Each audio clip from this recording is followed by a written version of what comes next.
Update के लिए बाल मनोविज्ञान के कुछ महत्वपूर्ण बातें। फ्रायड के अनुसार लड़कों में कौन सी ग्रंथि पाई जाती है?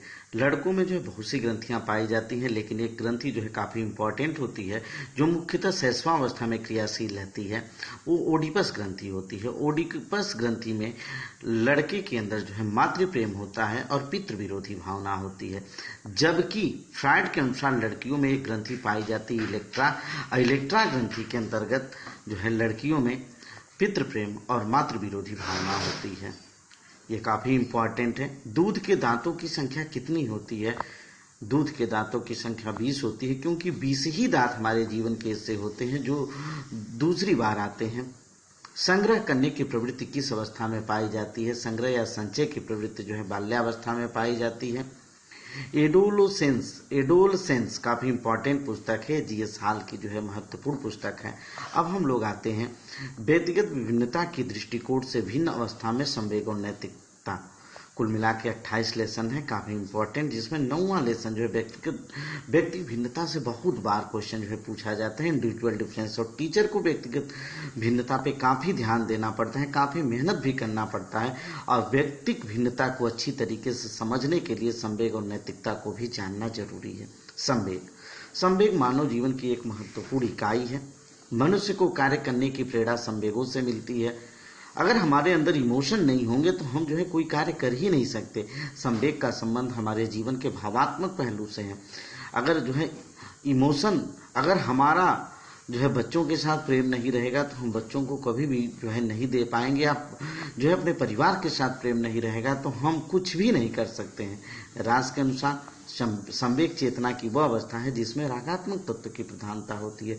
इमोशन जो है बहुत महत्वपूर्ण है, और इमोशन तब होता है जब आपका किसी के प्रति राग हो, प्रेम हो। ठीक है। भारतीय मनोवैज्ञानिक इसको 2 भागों में बांटते हैं, राग और द्वेष। संवेग, राग में आपका किसी के प्रति प्रेम होता है, भक्ति होती है, धनात्मक संवेग या सुखमय संवेग। और द्वेष, घृणा, क्रोध और भय। घृणा, क्रोध और भय ऋणात्मक संवेग या दुखमय संवेग होते हैं।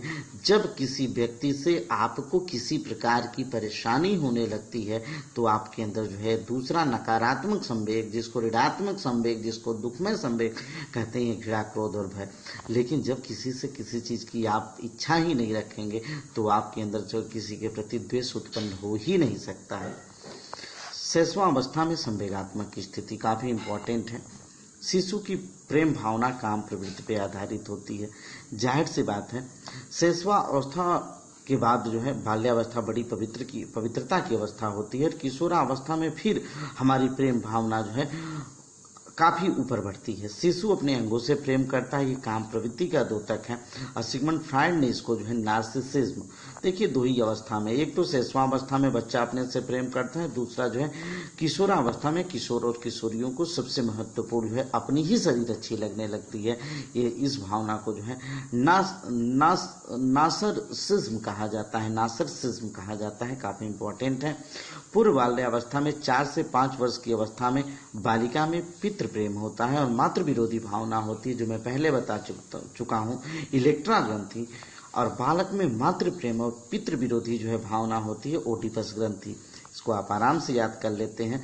चूंकि बालिका आकारांत है, इलेक्ट्रा में भी आकारांत है, आ है, बालिका में आ, इलेक्ट्रा में आ, तो बालिका में इलेक्ट्रा ग्रंथि। और आप जानते हैं कि विषम लिंगी प्रेम होता है, और जो शैशवावस्था में माता और पिता पे होता है, लेकिन किशोरावस्था में पता चला कि इसका काफी महत्व जो है बढ़ जाता है, और किशोर और किशोरी जो है विषम लिंग के प्रति जो है आकर्षित होने लगते हैं।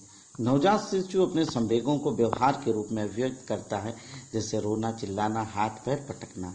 यह जो है तो इस शैशवावस्था की कुछ संवेगात्मक विशेषताएं हैं जिसको आपको जानना है। इसी तरह से लगातार आप क्लास करिए। व्हाट्सएप पे जो है ईमेल्स भी आप रिलेटेड हैं तो आपसे हम भेजते हैं, और बार बार जो है बाल मनोविज्ञान लूसेंट के उससे एक्सरसाइज करिए, पूरे में पूरे नंबर आपके आएंगे।